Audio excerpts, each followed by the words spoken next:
विश्वानि देव सवितर्दुरितानि परासुव यद्भद्रं तन्नयासुव।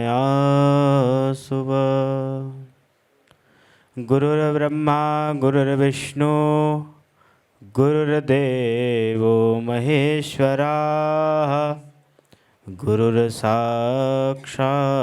परब्रह्म तस्मै श्री गुरुवे नमः। तस्मै श्री गुरुवे नमः।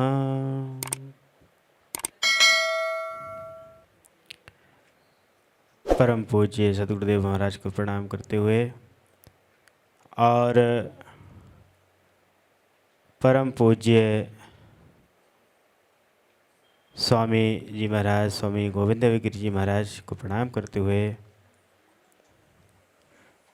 यहाँ पर उपस्थित पूज्य माता जी और समस्त अतिथिगण, पूज्य दीदी, हम यहाँ पर आज एक संस्थान के स्थान की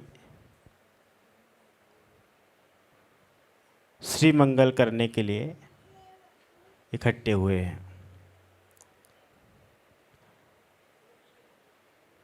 अगर हम थोड़ा प्राचीन युग में अगर विचार करें तो हमारी जो संस्कृति है, ऋषियों की संस्कृति है, गुरुओं की संस्कृति है, गुरुओं की परंपरा है। और उसी परंपरा को आगे बढ़ाने के लिए पूज्य दीदी शिल्पा जी संकल्पबद्ध हुए हैं कि हम गौतम कणाद, जैमिनी, पाणिनि, पतंजलि, विश्वामित्र और परम गुरुओं की यह जो पावनी परंपरा है इसको हम आगे बढ़ा सकें।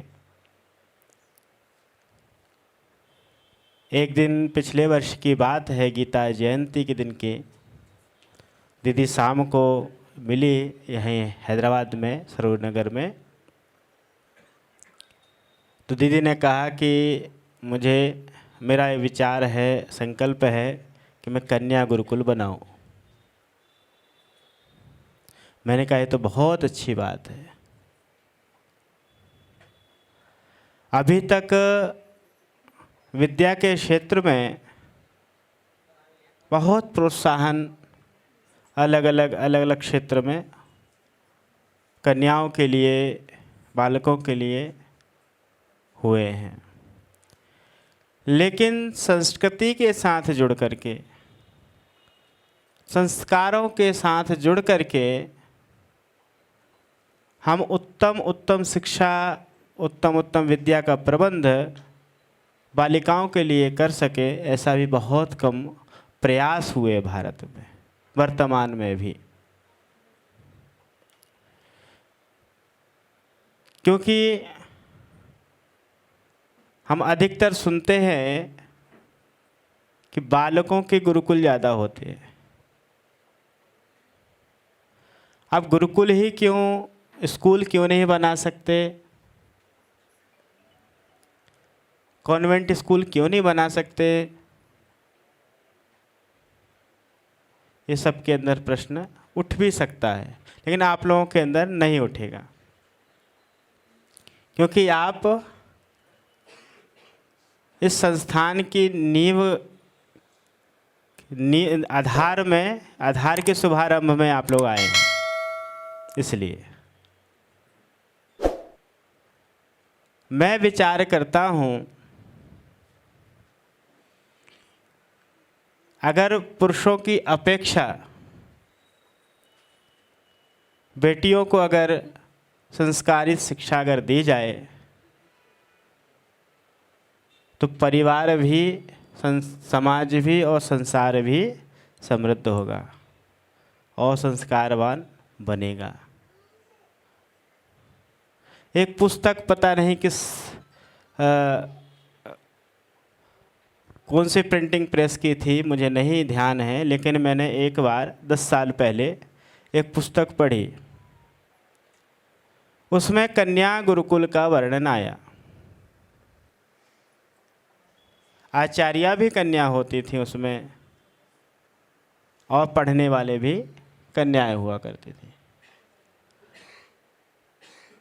जिस प्रकार से आचार्य को कहते हैं कि अपने आचरण से, अपने व्यवहार से अपने शिष्य को अभिषिक्त करता है, उसी प्रकार आचार्याएं भी अपने शिष्य को अपने व्यवहार से, अपने आचरण से उनको अभिषिक्त करके उनको समाज के लिए, परिवार के लिए, देश के लिए उनको उन्नत बनाते, उनको सबल बनाते हैं।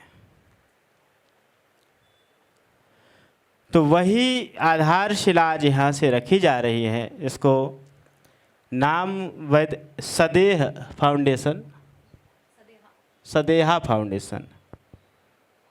तो इस सदेहा का अर्थ आप लोगों को पता है? जो देह के साथ हो, देह के साथ हो वो सदेह। अब बहुत से नाम, जैसे मेरा ही नाम अद्वैत है, तो अद्वैत में कोई व्यवहार है ही नहीं। बोले आप, कई हमारे मित्र संत बोलते हैं आपका नाम जो है ना अद्वैत है, आप व्यवहार में रहते हैं। तो मैंने कहा अद्वैत में ही व्यवहार होता, अद्वैत में नहीं होता। तो सदेह, देह के साथ, और विदेह, देह से रहित। तो देह में रह कर के ही तुम उत्तम शिक्षा प्राप्त कर सकते हो। देह में रह कर के तुम राष्ट्र की सेवा कर सकते हो। देह में रह कर के तुम समाज की सेवा कर सकते हो। देह में रह कर के तुम परिवार की सेवा कर सकते हो। इसलिए दीदी ने बड़ा चुन करके इस नाम को रखा, सदेह। तो सदेह से विदेह की ओर जाने की जो शिक्षा देती है वो हमारी ऋषियों की गुरुकुली परंपरा देती है। सदेह से विदेह होना। तो अभी आप सब क्या है? सदेह है। क्या है? सदेह। देह में रह करके सुन रहे हैं, देह में रह करके देख रहे हैं, देह में रह करके चल रहे हैं, देह में रह कर से आनंद ले रहे हैं। अब धीरे धीरे जब हम अपने गुरुकुलीय शिक्षा में आगे बढ़ेंगे तो सदेह से विदेह की ओर पहुंचेंगे। इसको अध्यात्म में कहा है, उपनिषदों के भी वाक्य हैं कि बिना देह के हुए परमात्मा को नहीं जान सकते, लेकिन देह उसमें साधन है। कैसे? कि देहाभिमान गलिते विज्ञाते परमात्मनि। देह का अभिमान जब तक नहीं जाएगा, तो देह का अभिमान कब जाएगा? जब तुम देह को अच्छे रूप में अनुभव करोगे। अभी देह में रहते हुए तुमको ख्याल ही नहीं रहता कि मैं देह में हूँ। हकीकत कह रहा हूँ। घर से यहाँ तक आए, आप कितने होश में रहे होंगे? पूरे रास्ते का विवरण दे सकते हैं हमको? नहीं। कभी कुछ विचार चलते रहते। लेकिन जब हम देह में रह करके उपासना करेंगे, देह में रह के साधना करेंगे, विचार करेंगे, तो हम विदेह तक पहुँचेंगे। इसलिए सदेह से विदेह तक की यह यात्रा है जो हमारे ऋषियों की ज्ञान परंपरा है वो देती है। तो इस प्रकार से पूज्य दीदी का यह संकल्प ये केवल इस क्षेत्र के लिए नहीं उज्जवल हो, अपितु ये पूरे राष्ट्र के लिए एक क्रांति बन करके निकले और यह क्रांति जन जन तक पहुँचे, यही हम गुरु भगवान से प्रार्थना करते हैं। और दीदी से भी मैंने कहा कि मेरा जो सहयोग हो सकेगा वो मैं हमको ज़रूर बताएं और मैं उसमें सहयोग करूंगा, क्योंकि ये दीदी का ही संकल्प नहीं है, हम सबका संकल्प है, राष्ट्र का संकल्प। अभी घटना हुई, कल की ही घटना है, पश्चिम गोदावरी यहीं आंध्र प्रदेश में एक बहन का फ़ोन आया, बोले स्वामी जी आप कुछ मदद कर सकते हैं? मैंने क्या बोले, हम यहाँ सब हिंदू कम्युनिटी ज़्यादा हैं, यहाँ पर क्रिश्चियनों के द्वारा एक बड़ा चर्च बनाया जा रहा है और हम उसको रोक नहीं पा रहे। तो हमारे एक स्वामी जितेंद्रानंद सरस्वती जी महाराज हैं, जो काशी और भारत के जो संत समाज के, भारतीय संत समाज के महामंत्री भी हैं, उनसे मेरी बात हुई और फिर उनका मैंने संपर्क कराया। तो जब तक हम एक साथ संगठित नहीं होंगे तब तक उसका कोई सॉल्यूशन नहीं निकलेगा।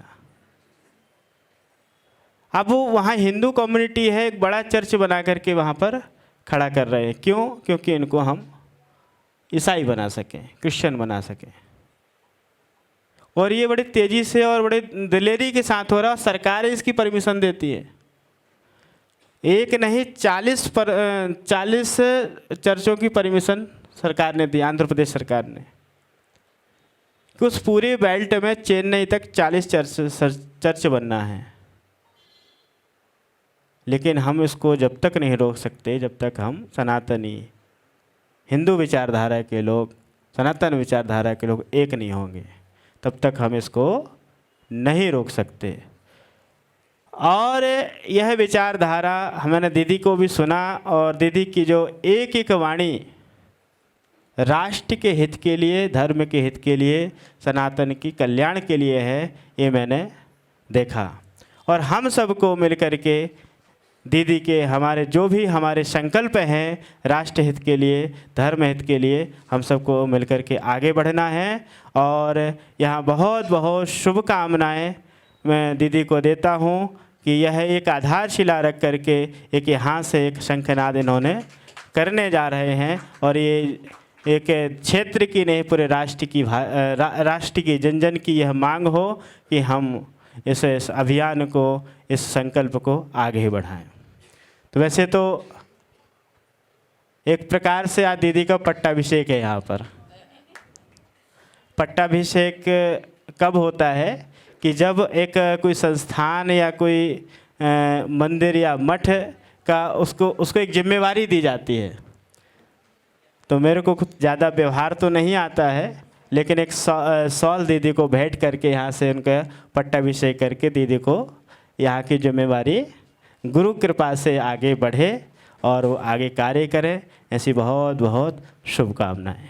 बोले गंगा मैया की जय, भारत माता की जय, बोले रामचंद्र सरकार की जय। नमः पार्वती पते हर हर महादेव।